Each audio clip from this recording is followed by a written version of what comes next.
Joe Haley, there's one thing I'll say for you. You've done a good job. You know how to handle men, and you know how to keep the line moving. Thanks, Mr. Brooks. You work hard, Joe. You're a good foreman. Yes, women workers do present problems, Joe. It's tough, I know, but there are thousands of others, just like you all over the country, facing the same problems. Pretty generally, you'll all find about the same answers. Well, I know most of the answers as far as the men are concerned. Well, I think we can say that the broad principles involved in the supervision of men apply equally well in the case of women. That ain't what I learned about women. There are some new and different problems, Joe. I'll admit that. Women scare me. At least, they do in a factory. Well, maybe the women are scared too, Joe. Let's see.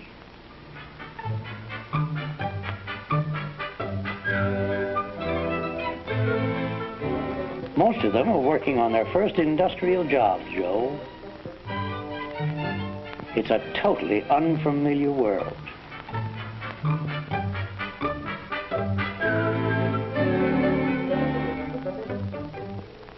You see, they're not naturally familiar with mechanical principles nor machines.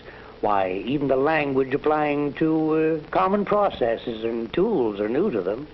It must sound like double talk to them. Now, if anybody wants a flam span, give with a double left-handed jerry wrench on account of it might subbobulate the orange crepe with the torpid. On the other hand, if a span flam is wanted, that's single right-handed, providing the pressing puncture is adjusted to the conch front of 37 and 2/8. Is that clear? I know, Joe. It takes time to make them feel at home, but it can be done. You talk like a man who knows women. We'll see, Joe. We'll see. You know, women workers can be surprisingly good producers, and it helps a lot to get them off to a good start. When breaking in any new worker, and of course especially a woman, you've got to explain every angle of the process down to the last detail. And since most of them lack mechanical background, you've got to study every job and subdivide it into simple operating steps. It's a good idea not to use trade terms, except, of course, where we must, and then explain in plain language exactly what such terms mean. And no matter what the job, he fits the tools and the work arrangements to suit the worker.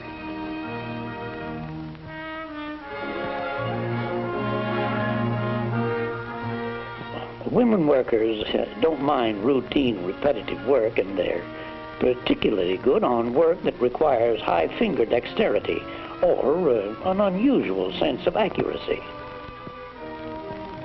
The inspection foreman did a good job of breaking in those girls. He remembered that what's old stuff to you and me is brand new to them. And I was just thinking what a dub I'd be doing something that's old stuff to my wife, but new to me. Well, like baking a pie. How did it go today, Joe? Oh, all right. You troubled about something? No, everything went all right, Molly, but... You know, I had 7 requests for time off today. Well, I guess women don't realize what it means to stick on the job. Maybe they don't. How was your day? Oh, pretty quiet. I did the washing this morning and cleaned the house. And I took Junior to the dentist. Mm-hmm. And then did the shopping. I put up 16 jars of jam this afternoon. Then I went to work on Junior's clothes. Joe, I'm sorry supper's late. Nice going, old lady.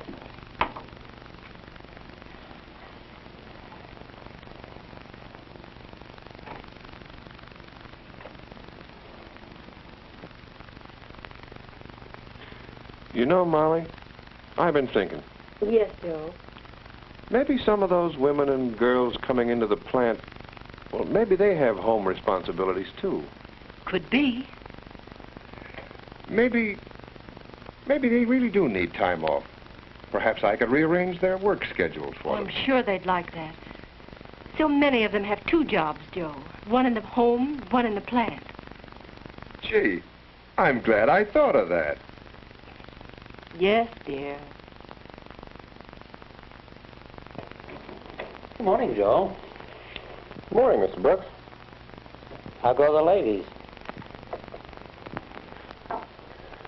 Well, as a matter of fact, I was just jotting down a few points on that very subject from this manual of yours here.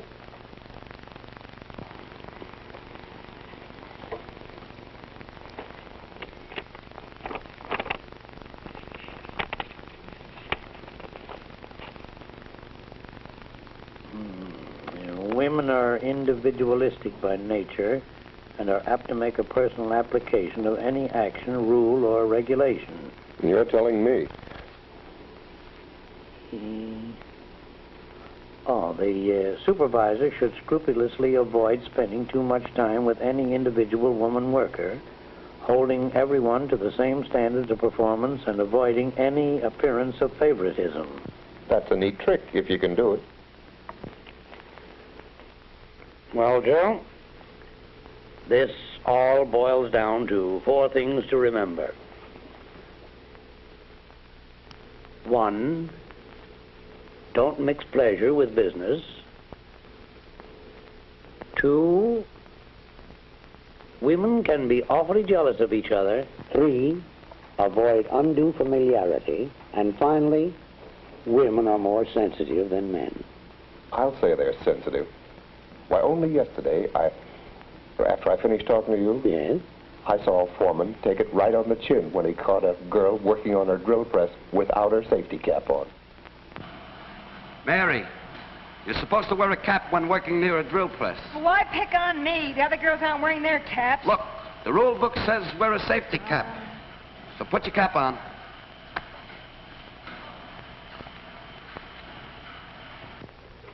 There. You see what I mean? They give you an argument, and a crazy one at that. Yes. A man probably would have kept the argument about himself and not trapped the foreman the way she did. What do you mean, trapping? Oh, Lord bless her. It's an old stunt, Joe. You go after a woman worker on one point, and she switches the issue. Well, why limit that to women workers? Now, the issue was, why wasn't she wearing a cap? Yeah. And she switched him to the fact that the other girls weren't wearing theirs. And all he did was stand on his dignity. A bit stuffily, I might say. Now, if she had been a man, he wouldn't have laid down a safety rule so arbitrarily. You know, Joe, you've got to tell them the why of every rule, particularly women. Now, suppose he had handled it in this way. Mary, your hair was just about 2 inches away from the spill chuck. And that's why we asked you to wear a cap, so that your hair don't get caught.